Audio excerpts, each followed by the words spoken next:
ನಮಸ್ಕಾರ ವೀಕ್ಷಕರೇ. Doctor Ravikumar @ಮನಸ್ಪರ್ಶ YouTube ಚಾನಲ್ಗೆ ಸ್ವಾಗತ. ಆತ್ಮೀಯರೇ, ಕಳೆದ ವಿಡಿಯೋದಲ್ಲಿ ನಾವು ADHD ಮಕ್ಕಳಲ್ಲಿ ಕಂಡುಬರ್ತಕ್ಕಂತಹ ಒಂದು ರೀತಿಯ ಸಮಸ್ಯೆ ಬಗ್ಗೆ ಮಾತಾಡ್ತಾ ಇದ್ವಿ. Attention deficit hyper active disorder, ಅವಧಾನ ಕೊರತೆಯ ಅತಿ ಚಟುವಟಿಕೆಯ ವ್ಯಾಧಿ. ಸೊ ಈ ಒಂದು ಸಮಸ್ಯೆಯ ಬಗ್ಗೆ ನಾವು ಸಂಪೂರ್ಣವಾಗಿ ಮಾತಾಡ್ತಾ ಹೋಗಿದ್ವಿ. ಇವತ್ತು ನಮ್ಮೆಲ್ಲರಿಗೂ ಪ್ರಶ್ನೆ ಇರುತ್ತೆ, ಯಾಕೆ ಮಕ್ಕಳಲ್ಲಿ ಈ ಸಮಸ್ಯೆ ಬರುತ್ತೆ, ಯಾವೆಲ್ಲ ಕಾರಣಗಳಿಂದ ಈ ಸಮಸ್ಯೆ ಬರಬಹುದು ಅಂತ ಹೇಳಿ ಮೊದಲನೇದಾಗಿ ಡಿಸ್ಕಸ್ ಮಾಡೋಣ. ನಂತರದಲ್ಲಿ ಏನೆಲ್ಲ ಅವಕಾಶಗಳಿದೆ ಈ ಒಂದು ಅವಧಾನ ಕೊರತೆಯ ಚಟುವಟಿಕೆ ವ್ಯಾಧಿಯನ್ನು ನಿಯಂತ್ರಣ ಮಾಡೋದಕ್ಕೆ, ಏನೆಲ್ಲ ಅಂಶಗಳನ್ನು ಪೋಷಕರಾಗಿ ಹಾಗೆ ಶಿಕ್ಷಕರಾಗಿ ಹಾಗೆ ಮಕ್ಕಳೊಂದಿಗೆ ಏನೆಲ್ಲ ಚಟುವಟಿಕೆಗಳನ್ನು ಮಾಡಬೇಕಾಗತ್ತೆ ಅನ್ನೋದನ್ನು ವಿಸ್ತಾರವಾಗಿ ನಾವಿವತ್ತು ತಿಳ್ಕೊಳ್ಳೋಣ.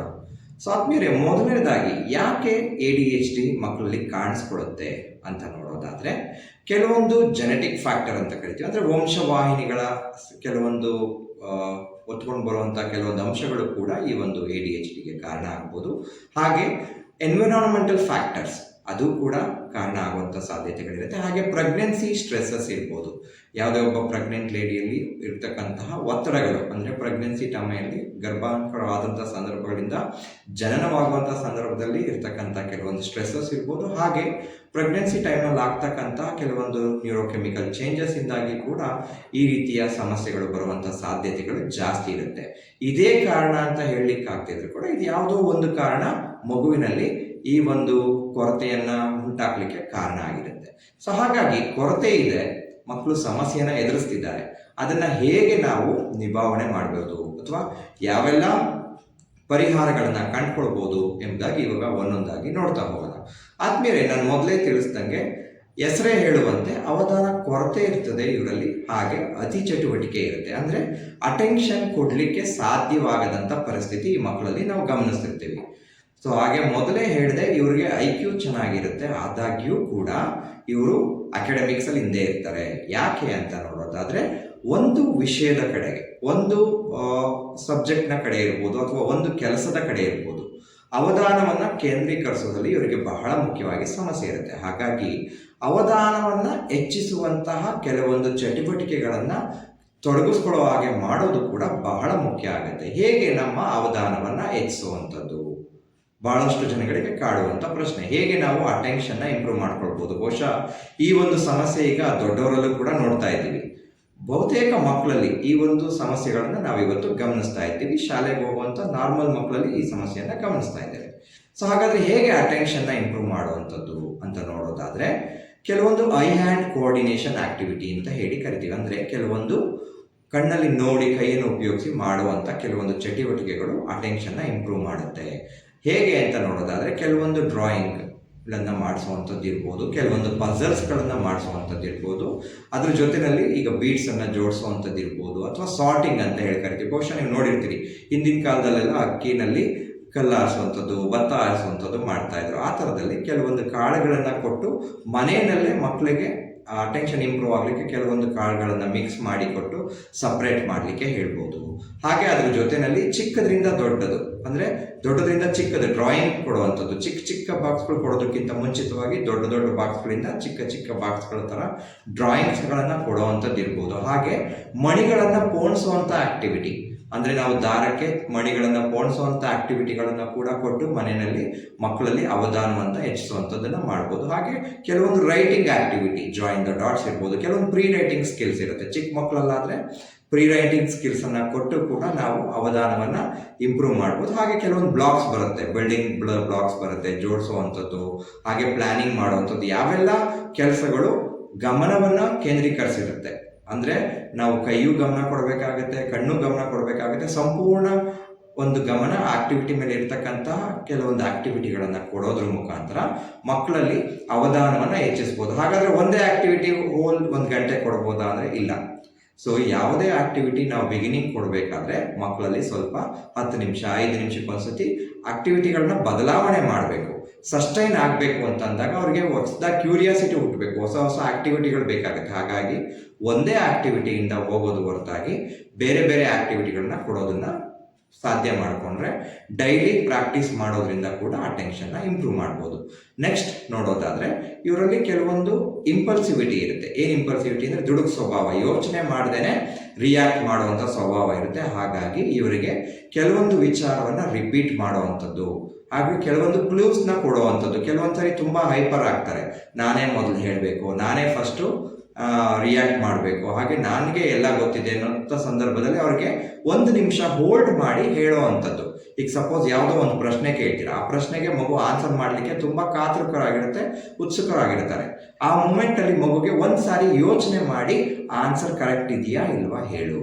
ಅಂದರೆ ಪ್ರತಿ ಸಾರಿ ಮಗು ತುಂಬ ಬೇಗ ಆನ್ಸರ್ ಮಾಡುವಂಥ ಸಂದರ್ಭದಲ್ಲಿ 1 ನಿಮಿಷ ನಿಲ್ಲಿಸಿ ಯೋಚನೆ ಮಾಡಿ ಅದನ್ನು ಹೇಳು ಅಂತ ಹೇಳಿ ಪ್ರಾಕ್ಟೀಸ್ ಮಾಡಿಸೋದು ಕೂಡ ತುಂಬ ಇಂಪ್ರೂವ್ಮೆಂಟನ್ನು ನಾವು ನೋಡ್ಬೋದಾಗುತ್ತೆ. ಹಾಗೆ ಭಾಳ ಬೇಗ ಡಿಸ್ಟ್ರಾಕ್ಟ್ ಆಗ್ತಾರೆ. ಯಾಕೆ ಅಂತಂದರೆ ಇವ್ರಿಗೆ ಡಿಸ್ಟ್ರಾಕ್ಟಬಿಲಿಟಿ ತುಂಬಾ ಜಾಸ್ತಿ ಇರುತ್ತೆ. ಡಿಸ್ಟ್ರಾಕ್ಟ್ ಆಗುವಂಥ ಸಂದರ್ಭದಲ್ಲಿ ಥ್ರೂ ಅಟೆನ್ಷನ್ ಎನ್ಹಾನ್ಸಿಂಗ್ ಆಕ್ಟಿವಿಟಿಗಳು ಕೂಡ ತುಂಬ ಸಹಾಯ ಮಾಡುತ್ತೆ. ಹಾಗೆ ತುಂಬ ಹೈಪರ್ ಇದ್ದಾರೆ ಮಕ್ಕಳು, ಒಂದು ಕಡೆ ಕೂರ್ತಾನೆ ಇಲ್ಲ, ನಿಲ್ತಾನೆ ಇಲ್ಲ, ತುಂಬ ಅವ್ರು ಹಿಡಿದು ನಿಲ್ಲಿಸೋದೇ ಕಷ್ಟ ಆಗ್ತಿದೆ ಅಂತಂದಾಗ ಬ್ರೈನಲ್ಲಿ ಕೆಲವೊಂದು ನ್ಯೂರಲಾಜಿಕಲ್ ಚೇಂಜಸ್ ಆಗಿರುತ್ತೆ, ಕೆಲವೊಂದು ಕೆಮಿಕಲ್ ರಿಯಾಕ್ಷನ್ಸ್ ಆಗಿರುತ್ತೆ. ಅಂತಹ ಸಂದರ್ಭದಲ್ಲಿ ಮಕ್ಕಳಿಗೆ ಕೆಲವೊಂದು ಔಷಧಿಗಳ ಸಹಾಯ ಕೂಡ ಬೇಕಾಗತ್ತೆ. ಎಲ್ಲ ಮಕ್ಕಳಲ್ಲೂ ಬೇಕಾಗತ್ತೆ ಅಂತ ಹೇಳಲಿಕ್ಕಾಗಲ್ಲ. ಕೆಲವು ಮಕ್ಕಳಲ್ಲಿ ಔಷಧಿಗಳ ಸಹಾಯ ಬೇಕಾಗತ್ತೆ. ಆ ಔಷಧಿಗಳ ಸಹಾಯದಿಂದನೂ ಕೂಡ ಮಕ್ಕಳಲ್ಲಿ ಈ ಒಂದು ಅಟೆನ್ಷನ್ ಡೆಫಿಸಿಟ್ ಹೈಪರ್ ಆಕ್ಟಿವ್ ಡಿಸಾರ್ಡರ್ನ ಕಡಿಮೆ ಮಾಡ್ಬೋದು.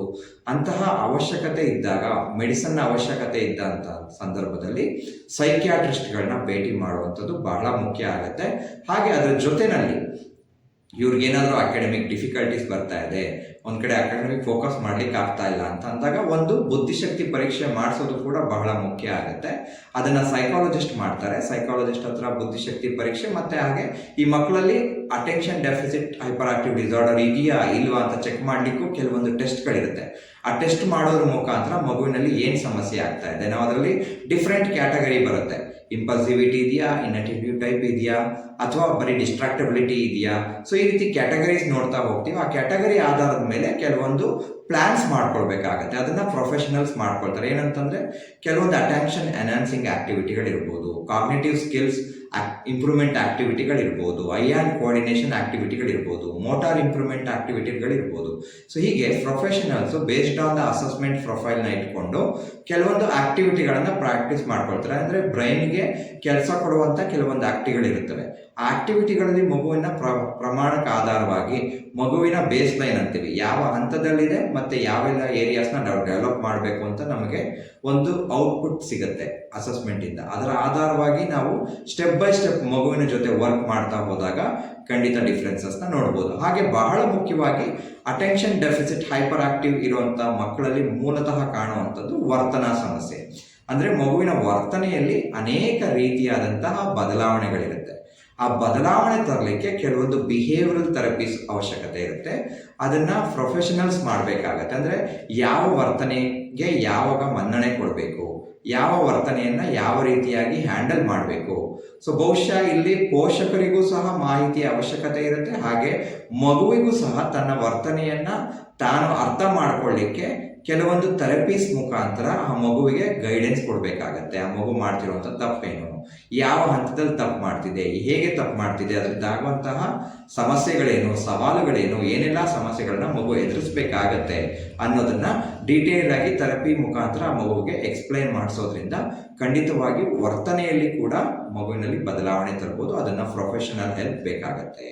ಸೊ ಹಾಗೆ ಬಹಳ ಮುಖ್ಯವಾಗಿ ಮನೆಯಲ್ಲಿ ನೀವು ಮಗುವಿಗೆ ಚಿಕ್ಕ ಪುಟ್ಟ ಜವಾಬ್ದಾರಿಗಳನ್ನು ಕೊಡುವಂಥದ್ದು, ಮಾನಿಟರ್ ಮಾಡುವಂಥದ್ದು. ಹಾಗೆ ಬಿಕಾಸ್ ಅವ್ರಿಗೆ ತುಂಬ ಎನರ್ಜಿ ಇರುತ್ತೆ, ಆ ಎನರ್ಜಿ ಫ್ಲೋ ಆಗಲಿಕ್ಕೆ ಕೆಲವೊಂದು ದೈಹಿಕ ಚಟುವಟಿಕೆಗಳು ಕೂಡ ಬಹಳ ಮುಖ್ಯ ಆಗುತ್ತೆ. ಪೋಷಕರಾಗಿ ಮನೇಲಿ ಏನಾದ್ರು ಮಾಡ್ಬೋದಾ ಅನ್ನೋದು ದೊಡ್ಡ ಪ್ರಶ್ನೆ. ನಾನು ಮೊದಲೇ ತಿಳಿಸಿದಾಗೆ ಕೆಲವೊಂದು ಅಟೆನ್ಷನ್ ಎನ್ಹಾನ್ಸಿಂಗ್ ಆಕ್ಟಿವಿಟಿಗಳನ್ನ ಮಾಡ್ಬೋದು. ಹಾಗೆ ಮಗುವಿಗೆ ದೈಹಿಕ ಚಟುವಟಿಕೆಗಳಲ್ಲಿ ತೊಡಸುವಂಥದ್ದು. ಬಿಕಾಸ್ ಇವ್ರಿಗೆ ತುಂಬ ಎನರ್ಜಿ ಇರುತ್ತೆ, ಆ ಎನರ್ಜಿನ ಫ್ಲೋ ಸರಿಯಾದ ರೀತಿಯಲ್ಲಿ ನಾವು ಚಾನಲೈಸ್ ಮಾಡಬೇಕು. ಕೆಲವೊಂದು ದೈಹಿಕ ಚಟುವಟಿಕೆಗಳನ್ನ ಕೊಡುವಂಥದ್ದು ಕೂಡ ಬಹಳ ಇಂಪಾರ್ಟೆಂಟ್ ಆಗುತ್ತೆ. ಸೈಕ್ಲಿಂಗ್ ಇರ್ಬೋದು, ಸ್ವಿಮ್ಮಿಂಗ್ ಇರ್ಬೋದು. ಹಾಗೆ ಅವ್ರಿಗೆ ಸ್ವಲ್ಪ ಚಿಕ್ಕ ಪುಟ್ಟ ಜವಾಬ್ದಾರಿಗಳನ್ನ ಕೊಡುವಂಥದ್ದು, ಹ್ಯಾಂಡಲ್ ಮಾಡ್ಲಿಕ್ಕೆ ಕೊಡುವಂಥದ್ದು, ಮತ್ತು ಅವ್ರನ್ನ ಮಾನಿಟರ್ ಮಾಡುವಂಥದ್ದು. ಕೊಟ್ಟು ನಾವು ಸುಮ್ಮನೆ ಆಗೋಂಗಿಲ್ಲ. ಅವ್ರು ಕೆಲವೊಂದು ತಪ್ಪುಗಳನ್ನ ಮಾಡ್ತಾರೆ, ಆಗ ಅವ್ರಿಗೆ ತಿಳಿಸಿ ಹೇಳುವಂಥದ್ದು. ತಪ್ಪು ಮಾಡುವಂಥ ಸಂದರ್ಭದಲ್ಲಿ ಅವ್ರಿಗೆ ರಿಮೈಂಡ್ ಮಾಡುವಂಥದ್ದು. ಬಿಕಾಸ್ ಯಾವುದೇ ಒಂದು ವರ್ತನೆ ರೂಪುಗೊಳ್ಳಬೇಕು ಅಂತಂದರೆ ಒಂದೇ ದಿನದಲ್ಲಿ ಆಗುವಂಥದ್ದಲ್ಲ.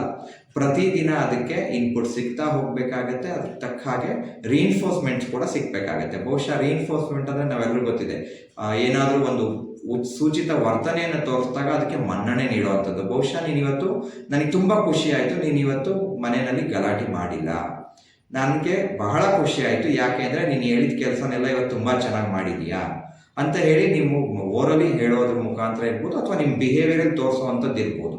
ಬಹುಶಃ ಕೆಲವು ಮಕ್ಕಳು ನೆಗೆಟಿವ್ ವರ್ತನೆ ತೋರಿಸಿದಾಗ, ಕೆಲವೊಂದು ಕೆಲಸಗಳನ್ನು ಮಾಡಿದಾಗ, ಅಂದರೆ ನೀವು ಹೇಳದೇನೆ ಮಾಡದೇ ಇರೋವಂಥದ್ದು, ಹಠ ಮಾಡಿದಾಗ ಅಥವಾ ಕೋಪ ತೋರಿಸಿದಾಗ ನೀವು ಆ ಬಿಹೇವಿಯರ್ನ ಇಗ್ನೋರ್ ಮಾಡೋದು ಕೂಡ ತುಂಬ ಇಂಪಾರ್ಟೆಂಟ್ ಆಗುತ್ತೆ. ಅಟೆನ್ಷನ್ ಸೀಕಿಂಗ್ ಇರುವಂತಹ ಸ್ವಭಾವ ಇರುವಂಥ ಮಕ್ಕಳು ನಿಮ್ಮ ಒಂದು ಅವಧಾನವನ್ನು ಕೇಂದ್ರೀಕರಿಸಲಿಕ್ಕೆ ಕೆಲವೊಂದು ಚಟುವಟಿಕೆಗಳಲ್ಲಿ ಭಾಗವಹಿಸೋದು ಸಹಜವಾಗೇ ಇರುತ್ತೆ. ಅಂಥ ಟೈಮಲ್ಲಿ ಅವರಿಗೆ ಗಮನ ಕೊಡದೆ ಇಗ್ನೋರ್ ಮಾಡುವಂಥದ್ದು ಕೂಡ ಬಹಳ ಮುಖ್ಯ ಆಗುತ್ತೆ.